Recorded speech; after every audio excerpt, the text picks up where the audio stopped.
Good morning, everyone. My name is James Dalton, I'm Kattia. and we are presenting a paper submitted by Dr. Zhang, who was unfortunately unable to attend this conference with us today. Today, we'd like to briefly talk to you about a research project we were involved with last summer, engaging community college students in computer engineering, research through design and implementation of a versatile gesture control interface. This was a multi-institutional research project between Kenyatta College, a community college in Northern California, where Kattia and I are both students, and San Francisco State University, a public research institution. So community colleges have an important role in undergraduate education. The role of community colleges is more prominent for those from traditionally underrepresented minority groups in STEM fields. So providing opportunities for community college students to get involved in engineering research is a significant strategy to increase recruitment and retention in STEM fields. One way to achieve this is by establishing a collaboration between community colleges and public research institutions. This is the primary goal of the ASPIRES program, which stands for Accelerated STEM Pathways Through Internships, Research, Engagement, and Support. The ASPIRES internship program, the main goal of the program is to enhance interest and increase retention for underrepresented students in STEM. It was a cooperative research program that was established between Kenyatta College and SFSU to give community colleges a platform to be involved in engineering research at a public institution. It was a 10-week summer program that was hosted at SFSU for students to work on an existing research project under a faculty member there and a graduate student. There were 5 group internships and several individual internships. The group internship that Kattia and I were involved with was the computer engineering group, which was made up of 5 sophomore students from Kenyatta College. Our goal was to expand on a versatile gesture control interface, or GCI, and to develop a usability assessment platform to test the feasibility of the GCI. This was a first-person shooter virtual reality game. And at the conclusion of the project, we wanted to enhance and our expanded GCI and produce a research paper, a poster, and an oral presentation. So our GCI involved uses of myoelectric, which are the electric properties from your muscles. And their applications are designed to aid and improve human lifestyle, for example, in rehabilitation, for prosthetic limbs, exoskeletons, and therapy. Another application is virtual reality gaming. Gesture controls can give a more immersive and intuitive control interface.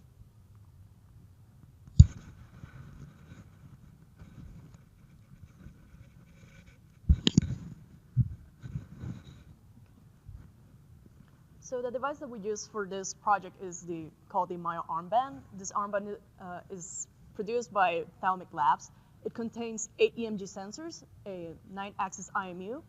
It provides haptic feedback to the user, and mostly it is low cost. It costs around $200. It's very user-friendly, and it's easy to set up. So what does EMG mean? It stands for electromyography, which it refers to the electrical activity of the muscle. We use this data to determine the user's movement intent. In order to do this, we needed to filter the signal, and from there we needed to extract features. Each channel of the Myo Armband is able to stream this data at 200 hertz. Next, IMU refers to the inertial measurement unit, which basically refers to the kinematic data that we're able to obtain from the armband. We're able to do this by using a 3-axis accelerometer, gyroscope, and a magnetometer. In contrast to the EMG data, this data is streamed at 50 hertz. So this is a general overview of the method that we had for our project. First, we need to extract information from the Myo Armband. Then this information is subjected to data windowing. From there, we are able to extract features that are both used by the classifier, by the trainer, and then the classifier. The classifier then is able to determine the gesture that the user has made, and from there, it's output to a client application. So for gesture recognition, during data windowing, the scheme that we used was the overlapping sliding windows that you guys can see over here. So we have several windows that they overlap in one part, and we slide continuously to cycle through all the signal. And from there, we're extracting the features. And the features we define them as a defining characteristic of the signal that we can use to determine what gesture the person has been making. The features that we used included the mean absolute value, the waveform length, zero crossings, and number of slope sign changes.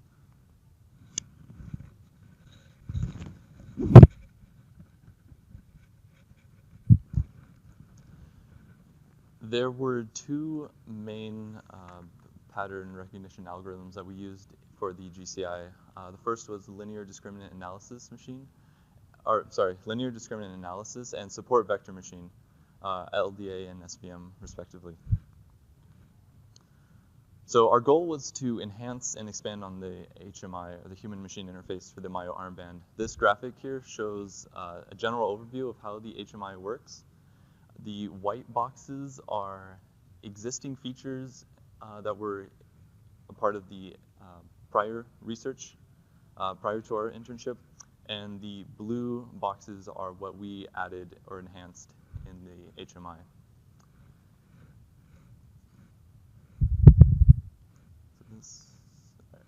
So the first box shows that we added the ability for the HMI to detect arm swings, MMAV peaks, and whether the user's gestures are in a steady state or transition state by using IMU data. This is useful for dynamic gesture recognition. The second box shows that we expanded the feature calculator with a scaled mean absolute value feature. Third, we allowed for the LDA classifier model to generate a confusion matrix, which previously only the SVM classifier was able to do. Next, we implemented a pipeline that could feed live gesture classifications to any external client device. And finally, we added a number of additional features and graphical user interface expansions to make the training phase of the process more streamlined and user-friendly. This picture shows how the user interface looked prior to when we were working on it. So how a new user would set up the HMI, they would input a number of gestures. For example, the first one says fist, the second one says open, and then the user would go through a training phase that would train these gestures.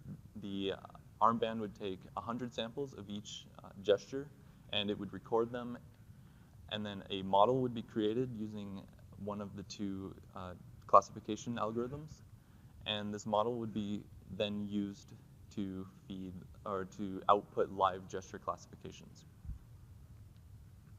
This is how the HMI looked after we had worked on it. This just shows a couple of features that we added to the user interface, an output picture prompt, and prompt here, timer, auto run button to kind of streamline the training phase. This is another tab on the HMI. Which was completely blank prior to our internship. It shows a feature selection grid. So these are all the features that are being used by the classifiers. And so on this grid, any user can select which features and from what channel they want to go through the classifier.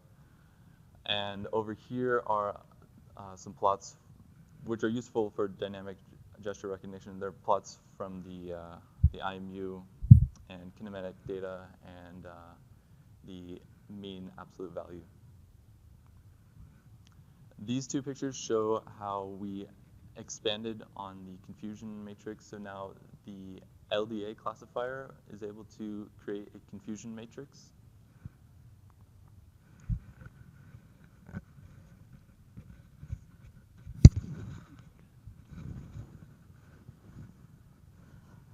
In order to test the usability of the Myo armband as a controller, a virtual reality game was developed by another intern that was also part of this program.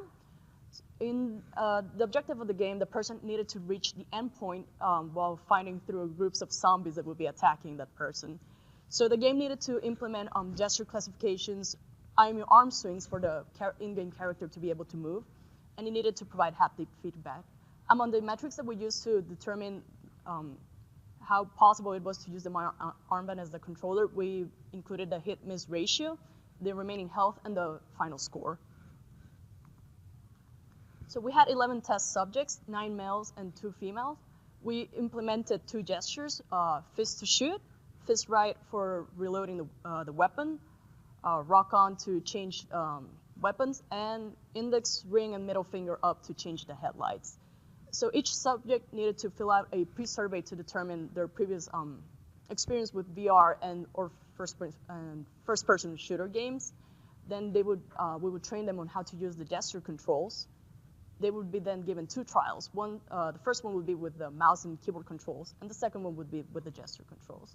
After all this, they would fill out a post-survey for us.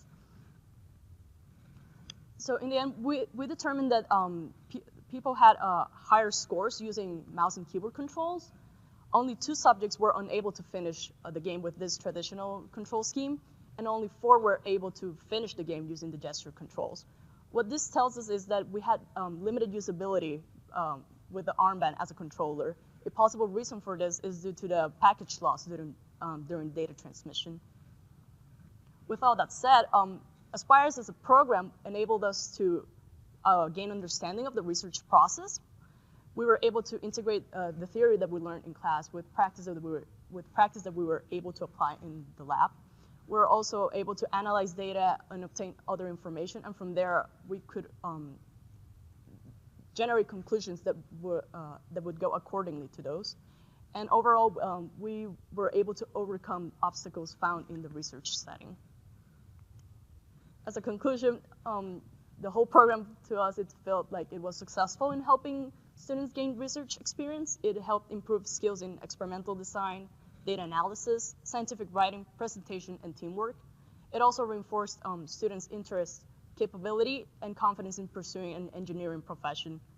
Overall, it was an effective method at engaging community college students in research. Thank you, and we will now be taking questions.